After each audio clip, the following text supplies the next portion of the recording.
Hi everybody, welcome to this presentation. This is part 2 of our series, the Globalist Education series. If you've been following along, this is where basically we start getting really into the beginnings of all of this. And it will walk through basically a period in the Enlightenment up until about the middle part of the 18th century. And that'll prepare the ground moving forward for dealing with more contemporary events. This presentation is based off of an article I just published about 3 or 4 days ago called The Enlightenment, Utopianism and Modern Education. And it centers around this figure here, Jean-Jacques Rousseau, who was a very famous French he was actually from Geneva, but he was one of the main kind of figures associated with the French Enlightenment. The article basically talks you through the Enlightenment and how it affected education. So it's a pretty good long article. There's a lot of interesting things in there. We'll be drawn upon that information. I'll throw a few other bits and pieces in this presentation. I'm not going to be reading the article. That's over on Substack. So if you go over to Substack, the links are in the description below. You'll see my Substack. This video will be on YouTube, Rumble and Odyssey. I would really appreciate it if you guys would go over there and subscribe over there, and particularly to the Substack. That's where the real kind of work goes into preparing those articles. This project's been kind of going on for about 4 years now, and I'm only starting to publish all this stuff now. It takes a lot of time to pull all that together. It's a fairly intensive kind of project, and you learn an awful lot from it, basically. So I would ask you to do that. So this is where we kind of get into the meat of our project. So this is part 2. So in the last episode, we introduced one of our teachers throughout this series. He wrote an interesting book, Alan Bloom, called The Closing of the American Mind in 1987. And we discussed some of the things that he brought up, not only as a teacher, basically dealing with students who were, imbued with moral relativism, very low standards. He talked about this kind of default worldview that they had, and he links it to the Enlightenment. He says the Enlightenment basically inaugurated a very radical shift in Western education. And when I read this book last year, early last year I think it was, and it had a pretty big impact on me because it kind of gave me another kind of perspective on this. I had been looking at kind of more contemporary material. I was aware of a few other writers on this area, but Bloom's book is kind of interesting because it kind of comes from a more conservative position. So I always kind of recommend people to pick that book up and have a look into it. There's superficial arguments in there that people kind of harp on about, but there's actually the meat of what he's saying about the Enlightenment is very intriguing. Our presentation today really will just begin with an explanation of what education traditionally was in the West. So we're going to talk about basically how we're going to talk about universities later on in the series, and we're going to be dealing with the ideologies that have come out of the universities. So we're going to try and situate it in time and where the ideas come from. So the Renaissance in the 12th century really is where universities in the modern sense begin. And the first one was really Bologna in Italy, which was the first kind of multidisciplinary kind of institution. And other universities soon followed, Paris, then you get London and places like this. And basically the great European universities were founded after that point. And so once Rome fell in the 5th century, basically the church managed whatever education was available in Europe, and they established the cathedral and monastery schools of the Middle Ages. This kind of education, there was very few books really. It was really about cultivating the individual as a moral actor, and very intensive, very high standards. This kind of curricula that they developed, teaching based off of the classical kind of ideas of education, became the basis really of how Europe developed. It became the basis of not just academic institutions, but it became the basis of Western law. It became the foundation upon which nation states could be founded. Western Europe developed economically far more than any other part of the world, developed meaningful citizenship. Individualism is completely unique to Europe, and it allowed for the accumulation of capital in the West. Britain, Western Europe, Germany, these became giants basically, and the European empires, of course, took off from there as well. One of the main ideas that came out of all of this was the idea of individualism. And so when you compare the West to the East, the kind of authoritarian and stagnant social hierarchy of the East stands in marked contrast to the West. And to this very day, we have this very open type culture. And of course, now it's even more, it's expressed itself in all kinds of extreme ways. But this is ultimately where it's coming from. And so I would be if I was going to prescribe something that would need to happen in Western education, it would be, I think we need to revisit this kind of idea. And I think we need to revisit the idea of a kind of a classical education, at least as a kind of a bedrock foundation that would give people a lot more solid ideas about who they are and about where they're from and what their culture really is. So this brings us to the 7 liberal arts. So this is a quote from a website called historiana.eu, which basically just summarizes what the 7 liberal arts were. This was the basis of education in these Renaissance institutions. So medieval Europe inherited a hierarchical notion of knowledge from antiquity. As in Greece, education comprised 7 subjects, the so-called liberal arts. These formed a trivium, grammar, rhetoric and logic, and a quadrivium, arithmetic, geometry, astronomy and music. Study of the 7 liberal arts was often seen as the first step towards studying law, theology or medicine. Generally speaking, the trivium was more popular than the quadrivium. However, the role of particular subjects changed over time and from university to university. And that's a nice graphic there that represents the 7 liberal arts. So this leads then into scholasticism. So just as the church was kind of managing these educational institutions, scholasticism emerged basically in the Middle Ages, and scholasticism is a very rigorous form of education. It was originally linked to studying scripture and applying intense rational principles to that. And so it says here, it's from the same source, it says, in all medieval universities, pedagogical methods followed a similar pattern of scholastic education. Instruction was always in Latin and consisted largely of lectures and disputation.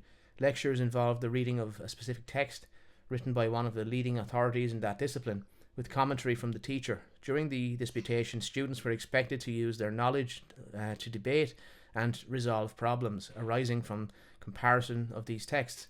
Importance was given to logical reasoning and memorizing the arguments of different authorities.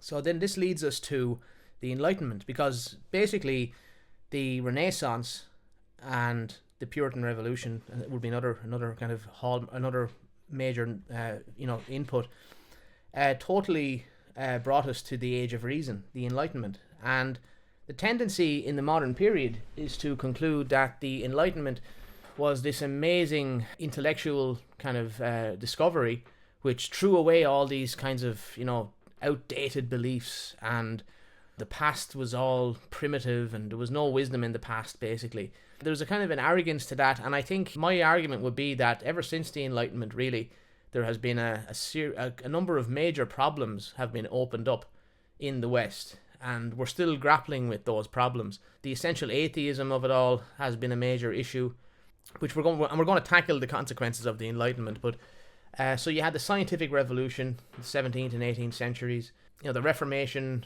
the Renaissance, all of this fed into the Enlightenment. It led to the transformation, basically, of Western civilization. And we draw a serious line is put in the sand with the Enlightenment. And that's René Descartes. He was really the first truly modern philosopher, I suppose. He's famous for saying cognito ergo sum, which is from the Latin, which means I think, therefore I am. And it was Descartes' insistence that basically all knowledge should be scientific knowledge that really transformed how people viewed the world. And we're going to discuss that now, because this had a serious impact on education. So this is a quote from the Encyclopedia of Educational Philosophy and Theory. And it says, so this explains kind of the paradigm shift here. So once cosmic order was no longer seen as embodying either the Platonic forms or Aristotelian species and forms, that which lay outside the early Christian inner man had to be rewritten. This rewriting saw the external world as an extended substance, world or universe. The human body marked the judicial horizon between interior and exterior realms. The world as extended substance did not hold pre-existing ideas and goodness that one journeyed through the inner man to arrive at. Aspects of the whole were not born into the parts, and the integrity and meaning of the parts did not carry forward to become an integral part of the whole. The body and the world were quantities open to theorization as to what they did or did not hold, or as to what laws structured them. Now that's a great resource, that encyclopedia, because it deals with the whole history of education and how particular views on education kind of have come about. And what they're saying there is that basically humans became just matter. The entire world is basically just matter. And so in the kind of classical world, the world held intrinsic value. It embodied particular principles and which were embedded within it, and you could journey and you could find those. You could find objective truth in the world. But with the Enlightenment, it changes everything, and we have to now look at the world as entirely empty. It's just matter, and we have to find out the rules under which it's all underpinned. And man is essentially just observing that. There's no real meaning to life. There's no higher purpose, basically. And that was a transformative thing. And this will lead us into some of our philosophy. So the new spirit of modernity, as what I would call it, was associated then with the Enlightenment. So you had the English Enlightenment with David Hume, Thomas Hobbes, John Locke, and that takes a very literal, fairly materialist kind of view. Man is just matter, and it establishes economic man. Basically, man is just economic, and he just needs particular resources. All that kind of spiritual world is kind of just shut out. It doesn't really have anything to do with anything. And you also had a French Enlightenment, and these people were all in contact at different times, a lot of them. And that was centered around people like the French encyclopedists, like Voltaire, Diderot. And they set about basically categorizing man. And so all of these philosophers were doing important work, and we'll talk about some of them as we go through here. But essentially, this view of man as some kind of something to be categorized and measured, this fed into the creation of this kind of body of knowledge. And the encyclopedists, which were the first people to create an encyclopedia, as you can imagine, they really established that paradigm. And so this is a very significant thing, because the encyclopedia basically encompasses all knowledge that is worth knowing. And so all earlier forms of knowledge or culture or ideas about life or the world are essentially rendered as meaningless and are redundant, basically. And this is very significant, because it means that man now basically says, this is what we know, and we'll just build on this body of scientific knowledge, and everything else, it doesn't matter, basically. And this fed into education, because it established a certain kind of new authority, the authority of the man of science, the materialist man. And so the kind of religious movements that kind of were associated with the Enlightenment were things like liberal Christianity, deism, we'll come across that quite a bit, which is just a general kind of belief that the world is inhabited by some kind of spirit, or sort of there was some kind of creator to the world, basically. And of course there's like secularism and atheism. And so the religious impulse in man basically gets channeled into different things. It becomes, I would argue, it has fed into the creation of all kinds of secular crusades. And we'll talk about that more as time kind of goes on over the next century or two. And so there's a search for a system to organize society rationally. They want to establish basically ethics on a principle of rationality. And that's really was the project of the Enlightenment. We're going to discuss the significance of that. So you have a new scientific and naturalist religion, and the attempt to establish all morality and ethics on some kind of rational basis that all men can basically buy into. And so this brings us to one of our other teachers. So we've had Alan Bloom, who has given us some advice. He's directed us somewhat. And now we have Eric Voegelin. Now Eric Voegelin is a very he's a fairly intense kind of philosopher to read. He's mostly known for his revision of the term Gnosticism, which is usually misunderstood by most people really. But he was born in Cologne. He's a German in 1901, and he emigrated to the US in 1983. He is known for his remarkable kind of wide depth of knowledge on many different subjects, and like psychology, history, the history of philosophy, and so on. And he also has a spiritual dimension to his work, which makes him basically, he's usually dismissed by progressives and liberals, because he doesn't accept a lot of the premises that they kind of operate on. And he actually Vogelin is the guy that basically just pierces the veil of a lot of this kind of modernist kind of dogma. He's one of the best philosophers you'll read, really, for critiquing Enlightenment thought, and he's very worth spending time reading. I've read several of his works, and I'll be drawing on 2 of them in this series. I'll be drawing on one of them here, and I'll be drawing on another one in the next part of the series that follows this. So here's a little quote from vogelinview.com, which is kind of a website dedicated to Vogelin. And it says, Eric Vogelin's work is variously described as a philosophy of politics, a philosophy of history, or a philosophy of consciousness, but he most often characterized his work as political science and himself as a political philosopher. So Vogelin's kind of tendency was to try and he basically was a classicist in many ways, and he basically critiqued modern philosophy and argued that they were essentially constructing systems which always relied on some kind of knowledge that was withheld in order for them to function. So he critiques Hegel, he critiques Marx, Comte, Saint-Simon, all these modernist kind of thinkers, and he basically subjects them all to a very rigorous historical examination, and he has some very interesting insights into where their ideas come from and to how these kinds of ideas kind of repeat through history. So we're going to be using him a fair bit. Now, he talked about, in this book called From Enlightenment to Revolution, he talks about this idea of a crisis of modernity, basically. And so he says that in the secularization that came with modernity, man was put in crisis. So essentially, what happened with the Enlightenment was that God was replaced by man at the center of Western society and culture. And so our society basically lost the connection to the transcendent. And this is not I'm not making some religious plea here. I'm not begging someone to do anything religious. I'm simply pointing out what I think is correct here, which is that Vogelin is getting at this point that in disconnecting ourselves from the transcendent, basically, Western man is unique in history, really, because no society has really structured itself around secularism before. We've kind of disenchanted the world, and in doing so, basically, the symbolic language of Christianity was then historicized. And so the deep kind of symbolic meaning of Christian scripture was basically stripped of its real value. And because this language is not simply meant to be taken rationally, it's very much speaks to other parts of our consciousness. And so when this was historicized, it just becomes a series of myths, a series of events in history or myths. And so it becomes inaccessible, basically, to the consciousness of the new man of modernity. And this is really kind of getting at where this whole paradigm really begins, and it gets at the problem of this paradigm. So the pursuit of material progress became the sole driving, motivating factor for man. And so this idea of progress comes out of the Enlightenment. And this idea of, well, how do we establish ethics or morality on a rational basis?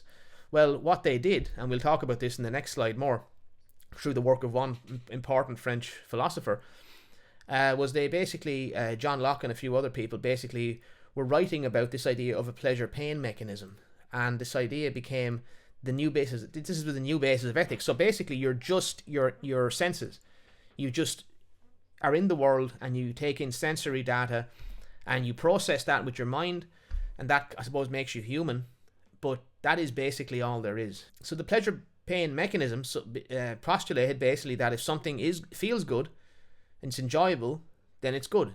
If something feels unpleasant or bad, then it's not good. It's unpleasant, and therefore that's the means by which we determine what is good or bad. Now, this became, obviously, later on in the 20th century, in the late 19th and early 20th century, this became the basis of behaviorism. And of course, this idea of a pleasure-pain mechanism basically underlies all progressive ideas about ethics. So here's a quote from Vogelin here, where he says, so this is what he's arguing in this quote here, which I pulled out, is that the significance of all of this is that we lose our transcendent characteristics as a civilization. And so he says the growth of the soul through an internal process which is nourished through communication with transcendental reality is replaced by the formation of conduct through external management. Here is the origin of the managing and organizing interference with the soul of man, which, from the position of a spiritual morality, is equally reprehensible in all its variants, whether it is the propagandizing formation of conduct and opinion through such political movements as the communist or national socialist, or an educational process which relies on the psychology of conditioned reflexes and forms of patterns of social conformance without raising the question of the morality of conformance. What he's basically saying there is that with modernity, power became condensed into the hands of particular groups of men: scientists, managers, and educators, legislators. And he talks all about these throughout this book. It's a very good book to read. It'll totally change how you view modernity. And he says basically that this leads to the creation of all of these mass movements, these movements to kind of rationally organize society. And it leads to a derogation of the value of the soul. So the human conscience becomes unimportant. It's all about behaviors. Everything is just about behaviors. It's not about whether something is right or wrong. The person who decides whether it's right or wrong is not some external authority or some higher power.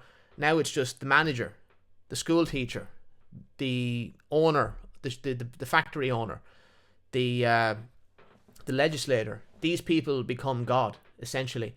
And this is hugely significant. And this is really this is the result of the crisis. The crisis being that we've lost our connection to the transcendent, and now we are essentially just pleasure-pain mechanisms being managed.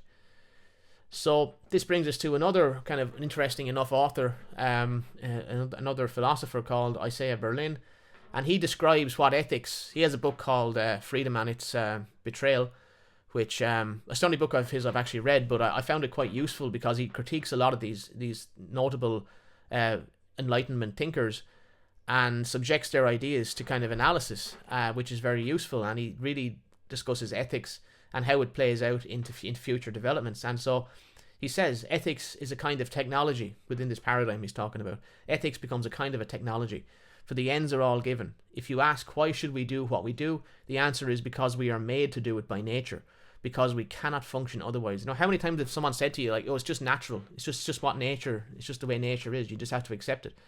Well, this is the paradigm he's getting at here, because we're surrendering our conscience through Enlightenment thought in many respects. So he says, if the ends are given, there is no need to investigate those further. The only business of the expert or the philosopher is simply to create a universe in which the ends which men have to seek because they cannot help it are obtained with the least pain, most efficiently, most rapidly, most economically. So we're going to just compare then what happened here. So you have the end of classical civilization basically, and our connection basically to these earlier civilizations really ends with the Enlightenment. And what happened is that essentially Plato and Aristotle are no longer kind of the authorities, neither is Christianity. What we have is education for social and political ends. Now that was the case with Plato and Aristotle. They all believed in education for social and political ends. But this continued with the Enlightenment. So the classical world was viewed as what could be described as an ontic logos. That was a term that came out of that encyclopedia. So essentially the whole world is kind of an integrated whole with a lot of meaning. There's virtue, there's good in the world, and man has to basically journey to discover that and comprehend it and understand it. But this all ends with the Enlightenment and Descartes and modernity. So now we only have to rely on sensory data and measurable mechanisms. The mechanisms of measurement become incredibly important. And instead of having this kind of innate sense of goodness, we have to basically just use what feels good and what, and that isn't often what is good. That's kind of a crisis of ethics. So modern education retains the social and political objectives, just like with the classical idea or the Middle Ages or even earlier in the Renaissance or the classical world. There is still education for social and political ends. It is just now that the ends are all naturalistic, and they're all based on measuring instinctive reactions and controlling those reactions through behavioral modification. And so this brings us to Enlightenment education and one of our important philosophers in that line. So this is Claude Andrian Helvetius, who was he was a member of the circle of the French encyclopedists. He kind of is the first, in some respects, he's one of the first really modern educators. So he had a very big cynicism toward the classics and the teaching of history. That's something that is the hallmark of modern education, is that it's very cynically disposed towards history, and it uses history to construct particular narratives, modern narratives about the past being evil, about past villainies, and so on. Sometime in the future I'd like to really talk about that idea, because I have a lot of material amassed at this point going to explain how progressives view history, and how we as people who are at least critical of that can kind of deal with that and understand it more. The cynicism towards history and the teaching of the classics is the default position of all modern pedagogies. So this Helvetius produced a genealogy basically of the human passions. Basically he was trying to map out what made men, what motivated man.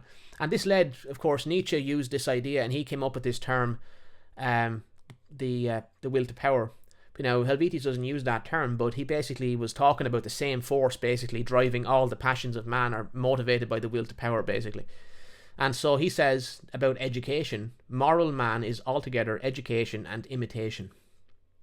So basically the man is made, because the Enlightenment has this blank slate assumption about humanity. We're all to be programmed, we can all be trained, and there was genuine belief. I don't even blame these people. I mean, there was genuine belief that man was just basically his actions, and if we could just train man appropriately, we could basically create an ideal society.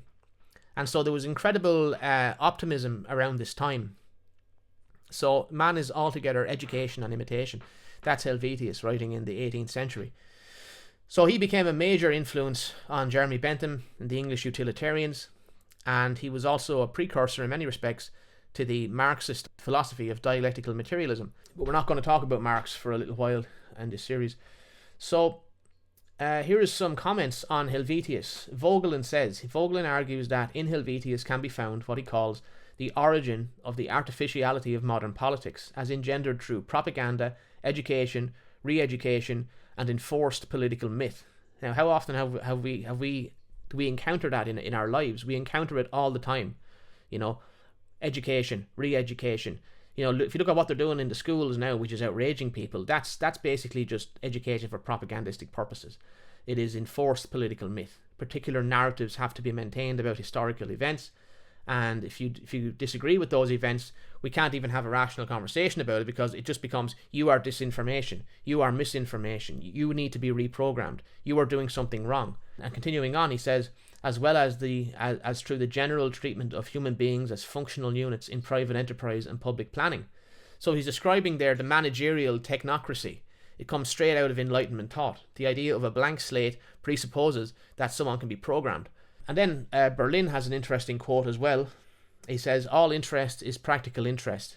What people must be taught, consequently, are the sciences and the arts, and among the arts is that of being a citizen. There is to be no pure learning, for nothing pure without useful application is desirable. So he's saying here that education basically is about training future citizens. When you think of concepts like global citizenship education, which is a 20th century notion, it really goes back to all this stuff. This is really where this is coming from. It's drawing from this long line of blank slate. Human is programmable. You're just sensory mechanisms. That's all you are. And we can influence your behavior, and the behavior is beneficial if the manager or the elite or the scientist declares it to be good and useful. If you're useful, if you're economically useful, it's good. If it's disruptive to the economy, or if it's socially undesirable for a number of reasons, then it's bad. So here is another interesting quote from Berlin when he's talking about the kind of new scientific elites, or the scientific dictatorship, I would call it in some respects. He says, scientists know the truth, therefore scientists are virtuous, therefore scientists can make us happy, therefore let us put scientists in charge of everything. What we need is a universe governed by scientists, because to be a good man, to be a wise man, to be a scientist, to be a virtuous man are in the end the same thing. So this is the premise established by Enlightenment thought. And you can see that running through today. Trust the experts. The experts are always right, You don't question the experts. You just accept what they say. You don't do your own science. Don't do your own thinking. Listen to the experts. And then this brings us to utopianism.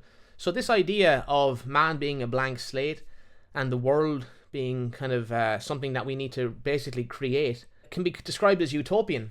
And utopianism is a term that was coined by Sir Thomas More in 1516. I wouldn't call More an actual utopian. And what basically the word means is derived from Latin, and it means basically utopos, no place. And he was not really a utopian because he didn't actually believe that such a place could exist. This kind of idea of utopia, though, it did in modernity that followed, it did actually become something that men strived for, because when man is a blank slate and when the world can be basically renewed and turned into something else, then you can actually bring about theoretically some kind of utopia. So notable writers in modernity who followed More and who were genuine utopians, one of them is James Harrington, and he wrote The Commonwealth of Oceania in 1656 amidst the uprising of the Puritan Revolution. And it's all about individualism, private property. It's very much, I believe it was suppressed by Cromwell, but then later it was published.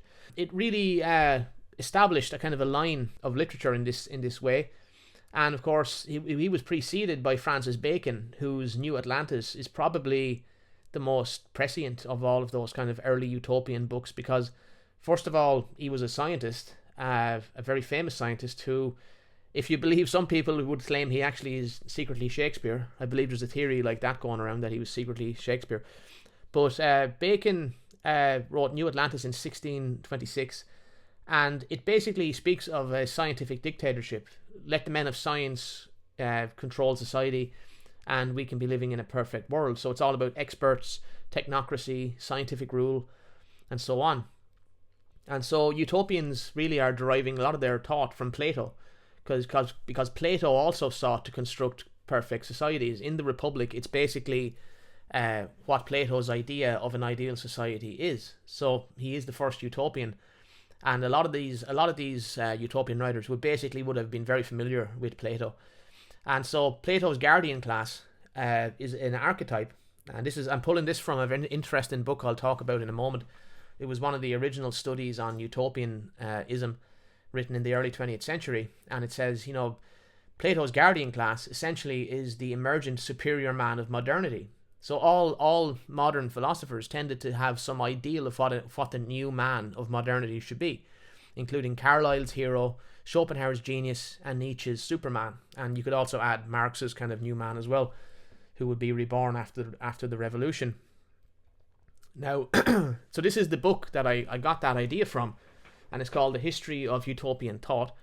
And it's an excellent book, actually. It's one of these classic books that I think that we should all kind of have on our bookshelf, because it deals with an idea that is very seldom articulated. I believe this is the first book to really deal with this idea, and it's written by a guy called Joyce Ormel Hertzler. It's called The History of Utopian Thought. This is a quote from it. So he's describing the paradigm of the utopians and the Enlightenment, basically, and he's saying men believed that a new universe had been born, and that they were to produce a new method of life, purged of the imperfections of the old, the intellectual stimulation of a new culture and a new social philosophy coming into a discontented world, which was then reinforced by the physical revelation of new earthly and heavenly bodies. It gave to men the conception of human perfectibility to occur in an ideal world. So essentially the idea is that man is perfectible, and with this leads us to social utopians in modernity who actually had the means about bringing a lot of these ideas to some kind of fruition. Man being a blank slate, he can be perfected. His nature can be best brought out, and he can become part of a new superior civilization. In response to the original kind of Enlightenment, which is very much, materialistic, you got Romanticism, and the main philosopher is Jean-Jacques Rousseau, who is the kind of main lead image on the article there on Substack. And so he agreed, first of all, with everything basically about the Enlightenment, but he disagreed with he wanted it to rediscover art, mystery, and irrationality, basically emotions. And so Rousseau had a kind of a naive faith in human nature being inherently good. And I suppose a lot of the earlier Enlightenment philosophers wouldn't have taught that. Hobbes definitely wouldn't have probably thought that.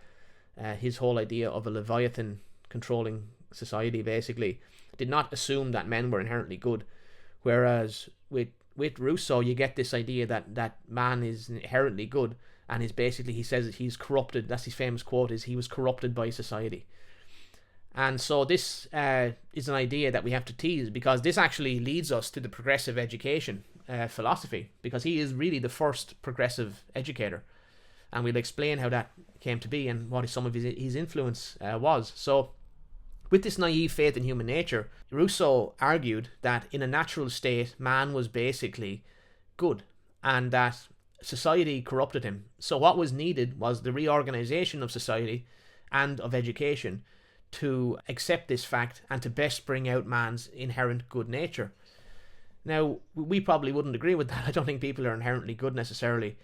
I think many people are inherently quite bad. I think these ideas were very flawed, to say the least. But I have a kind of a grudging kind of appreciation of Rousseau at the same time, because I think he was trying to genuinely grapple with what we might call the crisis, as Vogelin called it, the crisis of the Enlightenment and the crisis of modernity, man's disconnection from the transcendent. He's attempting to give man, who, if you think of the time that this is, you have people being cleared off the land, you have the creation of the first urbanite massive kind of settlements, and you have these industrialization is starting to take off. And what really binds people together, he's arguing that people need more than economics to unite them and to have a meaningful identity, basically. So Rousseau became very influential, and as a kind of a reaction to some of the materialism of the Enlightenment, although he accepted its premises generally, he became influential to the utopian socialists that followed in the 18th and 19th centuries, and of course he became influential to a lot of people. But one of the main problems with Rousseau's philosophy is that he basically established this paradox between what has been called the absolute value of freedom. So he was majorly into individual freedom, but he also believed that you had to have a high level of social organization. And so how do you balance that? How do you balance having pure human freedom to do whatever you want with having a government, having laws, having things that you have to do that you don't necessarily want to do? Well, Berlin gives us some insight, because Berlin describes it as the following. He says, the problem must be viewed in such a way that one suddenly perceives that, so far from being incompatible, the two opposed values are not opposed at all. Not two at all, but one. Liberty and authority cannot conflict, for they are one. They coincide. They are the reverse and obverse of the same medal.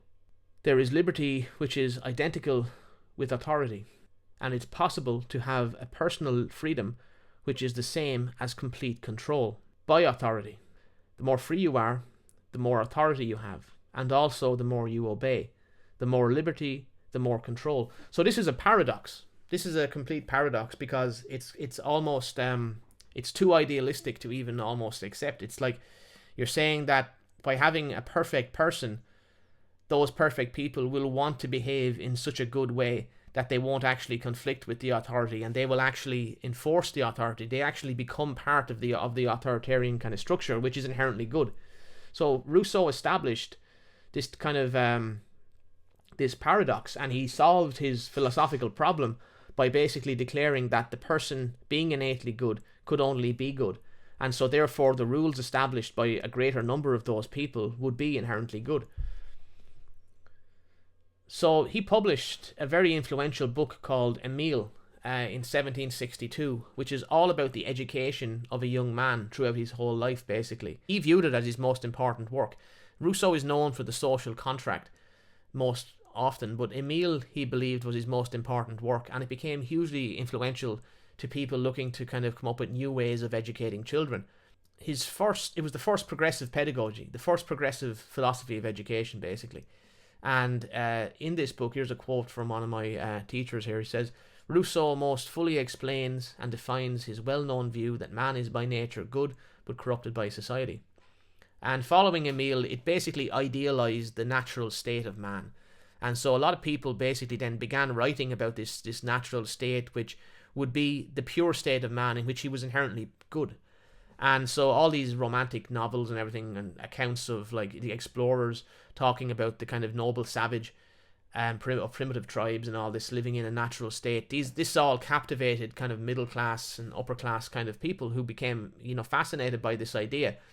And in an attempt to kind of escape the kind of cold mechanical reality of the Enlightenment, they basically kind of latched onto this as almost like an escapist fantasy in many ways.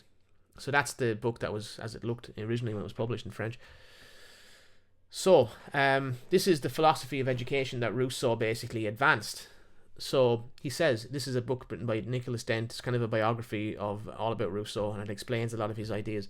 He says, in this, Rousseau favours what he calls negative education, where the child is not controlled, directed, admonished at every turn, but instead provided with an environment and resources in which the naturally healthy and ordered course of development of their body, feelings, and understanding is allowed to unfold at its own pace, in accordance with its own proper dynamic, and they are able to grow to maturity whole and happy.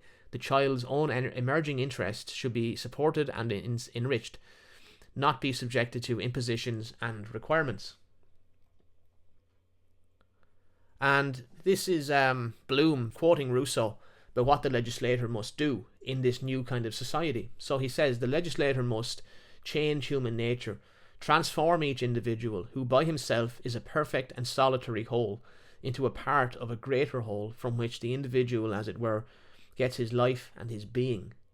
Weaken man's constitution to strengthen it, substitute a partial and moral existence for the physical and independent existence which we have all received from nature. He must, in a word, take man's own forces away from him in order to give him forces which are foreign to him, and which he cannot use without the help of others. The more the natural forces are dead and annihilated, the greater and more lasting the acquired ones. Thus the founding is solider and more perfect, such that if each citizen is nothing, can do nothing except by all the others, and the force acquired by the whole is equal or superior to the sum of the natural forces of all the individuals, one can say that the legislation is at the highest point of perfection it can attain. So what Rousseau is describing there is a very organic type of society, what would be called a super organic almost society, in which the individual is basically submerged into the whole and finds a whole new identity for themselves in the mass. And this is a very, very serious concept, because this underpins, I would say, the majority of a lot of the kind of political philosophies which came after this.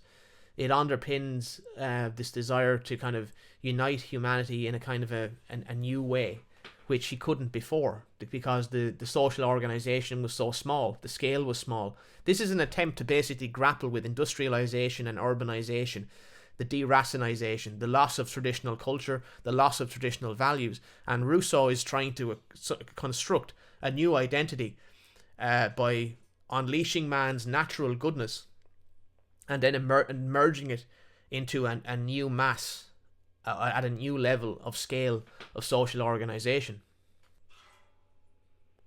So Rousseau had a big influence in England, and these are his initial kind of connections to England when he was alive. We'll discuss Rousseau throughout the series a bit more, of course, because he's still important in later times, but Rousseau and Emile became influential in England, and in particular there was two kind of groupings of people which really kind of caught on to Rousseau. And one group of them was called the Birmingham Lunar Society, and another was called the Manchester Literary and Philosophical Society. The Birmingham Lunar Society is a very famous institution, and it's associated with the industrialization. It was kind of industrial-minded people.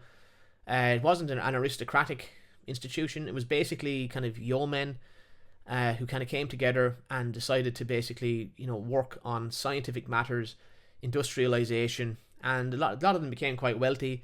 The Wedgwoods were part of that. A lot of these Birmingham families basically were the ones who were responsible for turning Birmingham into an industrial centre in the Midlands in England. So Erasmus Darwin was one of those men, and he is the grandfather of Charles Darwin. And Erasmus Darwin was somewhat of a fan of Rousseau. He wasn't as fanatical as the younger members of the Birmingham Lunar Society were, but he did meet him, and he was quite fond of Rousseau. There was two other members of the Birmingham Lunar Society. That book there, The Lunar Men, tells a lot of that story, and it outlines. I'll draw from it in this and the next part. Basically, there's some interesting material there regarding the educational attempts that were made based on Rousseau by some of these men. But Richard Lovell Edgeworth was an Irish landlord and mechanic, an inventor, kind of an engineer, I suppose, and he is the father of Irish writer Maria Edgeworth, who was a children's writer, a very famous one from the 19th century. He was from a very wealthy family, and he fell in with his estate was in Longford, I believe, and in Edgeworthstown in Longford, and I believe the family was very familiar with the Pakenhams up there as well. But he had a whole attempt at trying Rousseau's educational philosophy, which I'll document later in the next part of the series, as was his friend Thomas Day, who was kind of more of a romantic kind of philosophical type. He had a very similar, he had his own kind of experience in trying to apply some of Rousseau's philosophy of education. From the Manchester Literary and Philosophical Society, Robert Owen, and of course he's a very famous utopian and utopian socialist, proto-socialist, I suppose you would say, and he had his own major attempt at applying a lot of these kinds of philosophies as well, which we'll talk about in the next part of the series. Other people who wrote, all of these people wrote basically about Rousseau's education model, and it influenced them greatly. Two others were Mary Wollstonecraft, who was married to William Godwin, the English utilitarian. She's a pioneering feminist, and their daughter is Mary Shelley. She wrote Frankenstein. So these are all kind of talented people, but they were interested in Rousseau, and they all were inspired by him to take on education. So one of the most interesting people who I will profile in this episode of the series is this guy called David Williams. David Williams was a deist. He was a priest of nature, you could describe it. He had a chapel in Chelsea, and he was a friend of all of these revolutionary people like Ben Franklin from America. A lot of these revolutionary leaders would have stopped by with David Williams when they were in London and whatever, including French and German revolutionaries, Illuminists and people like that. He had this attempt at running a school actually based on Rousseau's philosophy, which he opened in Chelsea, called it was in Lawrence Street. I think it was called Lawrence Street Academy from one of the sources I found on it, and it was opened in 1773. It only lasted about a year, but this was apparently the first formal application of Rousseau's philosophy of education in a school setting. Basically, it was someone who really tried it with numerous children in the classroom. And he basically used psychology. He was the first real use of psychology in the classroom, apparently. And it's the earliest example of successful group methods in education. And if you follow what's kind of going on in education for the last century or more, you'll know that group methods are very important in modern education, because it's about getting the child into a group setting and influencing their behaviour by using peer pressure through facilitation. We'll talk about all that later in another time, but this was the first kind of use of this, and I think it was well-meaning, of course. And he published a treatise on education in 1774. The school only lasted, like I said, about a year. I believe his wife died. And he published a treatise on education. Here is a quote about what he did. So this is from a book called The Educational Innovators, which is a great series of books written about all these kind of early progressive educators. And it says, his experiments in the curriculum and teaching methods anticipated nearly all the innovations that claimed originality in the 19th or even the 20th century. This was particularly true of the introduction of a wide range of subjects, the emphasis on science as opposed to classics, the introduction of new subjects such as economics and sociology into the curriculum, the integration of subjects, natural methods of language teaching, the project method, the concentric method of geography teaching, and so on. So he was a real pioneer. So his school only lasted about a year, but he kind of set the mold for a lot of these other progressive schools which were to come following that point. So there was a huge number of progressive schools which were established, some of whom we'll discuss in the series after this point in the 19th century in particular. So the importance of Rousseau. So Rousseau's significance is it's hard to understate, really, because he is essentially the originator of the Western concept of culture. Because in attempting to basically construct a new kind of social order by unleashing man's natural innate goodness by essentially bringing man back to a natural state and attempting to integrate him into a society, basically, Rousseau established a kind of a deeper bond amongst men, a deeper cultural connection between men. And this is actually very important in many respects for the development of a coherent national culture. You know, nation states are essentially, they're combinations of often different tribal groupings. If you look at Ireland, there was different tribal groupings which were incorporated into, a united country over time. And that's a fractious process. So Rousseau was attempting to kind of grapple with, establishing a French state, basically, or a European state or whatever, as a viable entity, and he's attempting to construct culture, and that's why he's remarkable in many respects. He was an inspiration to the French Revolution, of course, which turned fairly bad, and other revolutionaries have drawn from Rousseau, basically. And this idea of going back to nature and finding your authentic self, this continues. This is a very revolutionary way of seeing the world. Even nationalists will invoke that idea. We have to get back to nature. We have to get back to our own kind of authentic self. That is a recurring theme in modernity. He had a kind of a contempt, really, for elites. He had a contempt for high culture in many respects. He wanted, basically, man to rekindle his authenticity. His followers, basically, the people who followed after Rousseau, basically have desired to basically return to an ideal state and to find their kind of authentic identity there. Revolutionaries, in many respects, are attempting to return to an easier time before, industrialization or capitalism or whatever. That's usually what their philosophies kind of hinge around. So he is the first truly progressive philosophy of education, and that is very important because it's associated with creating a new kind of person. And this is a theme which we'll explore a lot more throughout the series, particularly in the next episode. His idea of the state, I have an interesting quote here. I can't remember who this is. One of my mentors here that I'm citing, but he says the state becomes more organic and something in which I sink my personality in order to find it again. So we become essentially a mass man. We become an integrated kind of identity, a mass identity. And he coined this term bourgeois man. People often associate that kind of thing with Marxism or whatever, but Rousseau coined this term bourgeois man, and what he really means, and this is from Alan Bloom writing in the introduction to his translation of Emile, which is actually, if you only read that, he'll explain to you basically what Rousseau is all about, really. He says the bourgeois man is the man motivated by fear of violent death, the man whose primary concern is self-preservation, or, according to Locke's correction of Hobbes, comfortable self-preservation.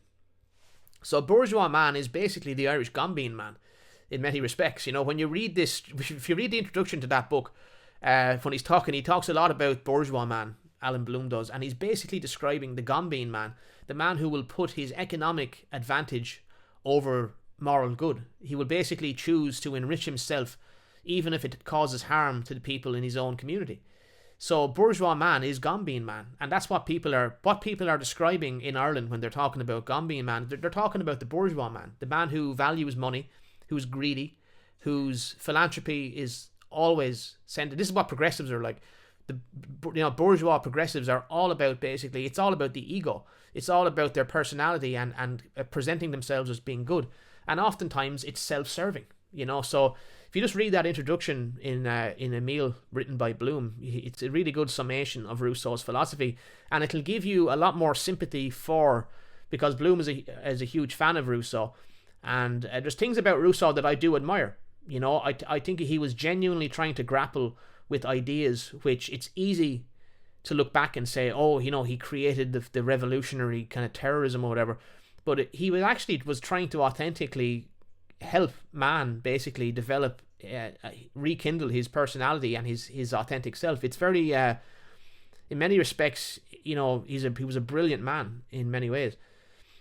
And this brings us then to the paradox. So we established that in trying to basically balance individual freedom and the state, basically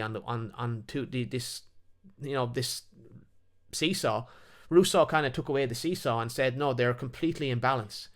They are the same thing, basically. So this is from Berlin. He says, Rousseau's means of solving the paradox of individual liberty and the need for authority produced, quote, the monstrous paradox whereby liberty turns out to be a kind of slavery, whereby man, having lost his political and economic liberty to the state, is liberated in some higher, deeper, more rational, more natural sense, which only the dictator, or only the state, only the assembly, only the supreme authority knows, so that the most untrammeled freedom coincides with the most rigorous and enslaving authority.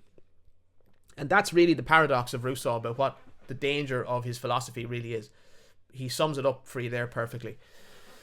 It isn't really possible to have a kind of authority in which all men are free. It just cannot exist. It's impossible. And philosophies that try and promise that are just set up to fail. It just cannot work. Everyone basically agrees that we have to give up some personal liberty sometimes for the greater good. And that was what Rousseau could not balance. He could not basically bring himself to admit that he had to give up some of his freedom. He paid a fair price enough for some of his writings. I mean, he had to escape Europe at one point.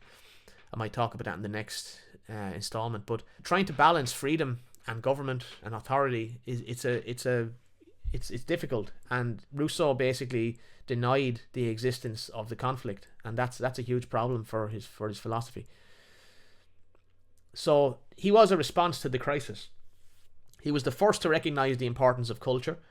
He was really the first to construct a form of education designed to construct a new person.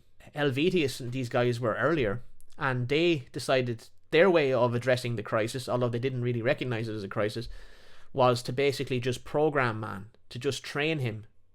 And that instinct is in Rousseau, but Rousseau is trying to wrap it up in a kind of a cultural kind of guise. He's attempting to find it through culture and through non-coercive kind of means. So Kant followed Rousseau. Immanuel Kant, German idealist philosopher, he followed Rousseau in attempting to integrate all of this stuff with the Enlightenment and to construct a kind of a philosophy that integrated all that, to accept human freedom and all these kind of modern ideas.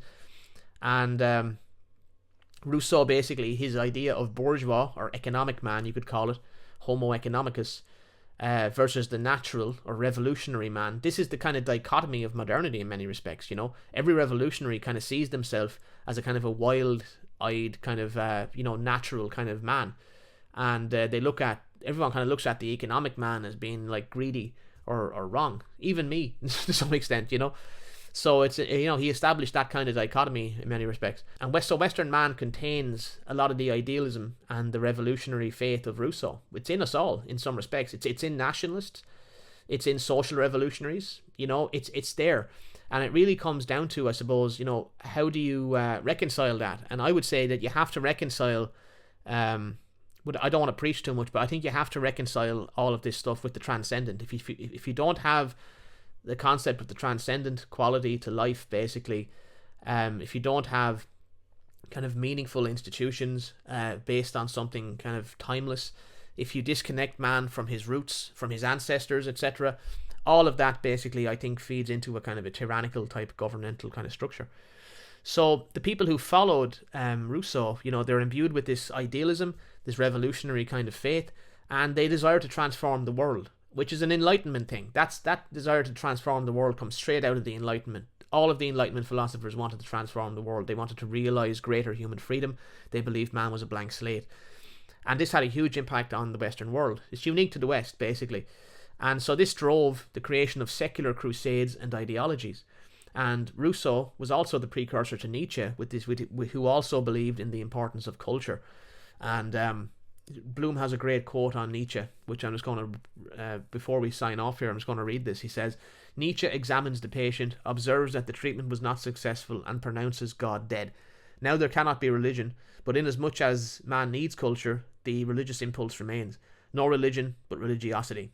This suffices Nietzsche's analysis of modernity, and unnoticed it underlies the contemporary categories of psychology and sociology." I think that's a great insight there, because that is what you could really say, that the social sciences, which came out of all of this, basically the social science developed along the same kind of path out of all of this time.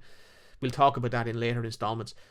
and psychology, which became hugely important in education and in basically forming the attitudes of the person.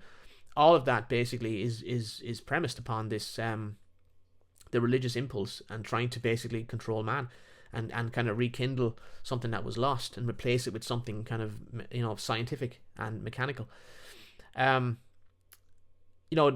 psychology in many respects, like psychotherapy, this kind of stuff, this can all be very much like a form of religious rite, is what I'm saying. And we're going to talk about that later anyway in another installment. So Nietzsche brought the religious question back to the center of philosophy. The critical standpoint from which to view modern culture is its essential atheism, and that more repulsive successor of the bourgeois, the last man, is the product of egalitarian, rationalist, socialist atheism.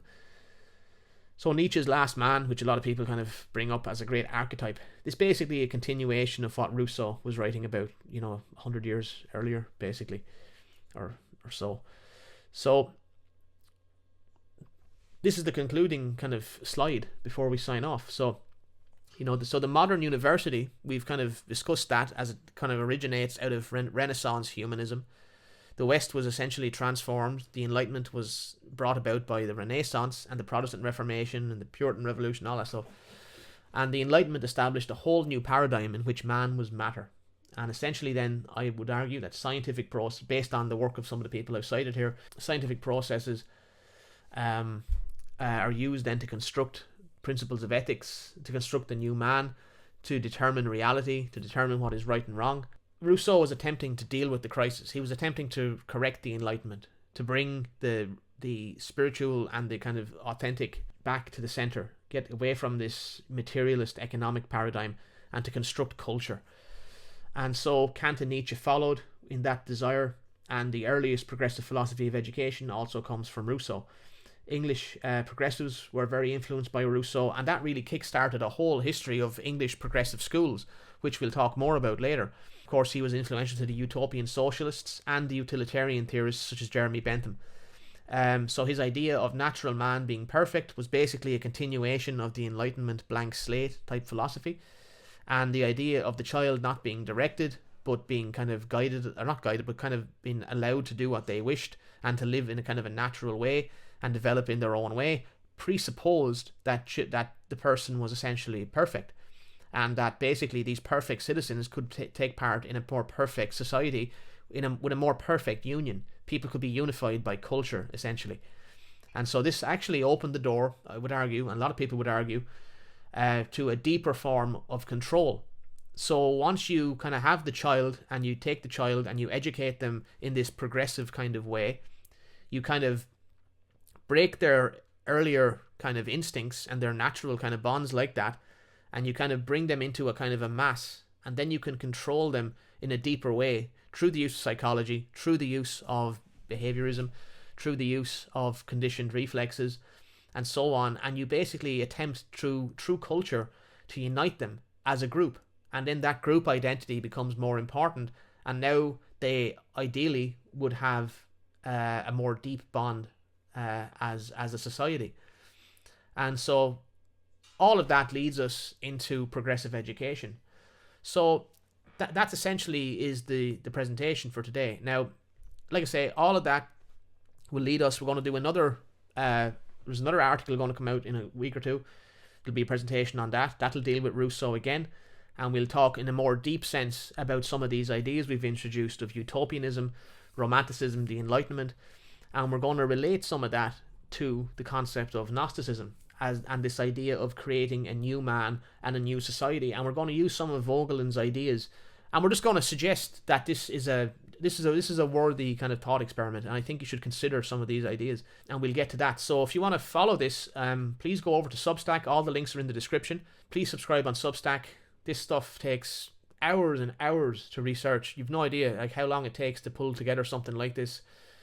It's years really of work, kind of pulling that research together, consolidating it into readable articles, and then which are edited and all the rest of it, and attempting to produce something that is fairly professional, hopefully. So if you could subscribe on Substack, subscribe to my YouTube, and particularly subscribe to my Odyssey and Rumble channels, I would really appreciate it. And I'll see you in the next one. Thanks.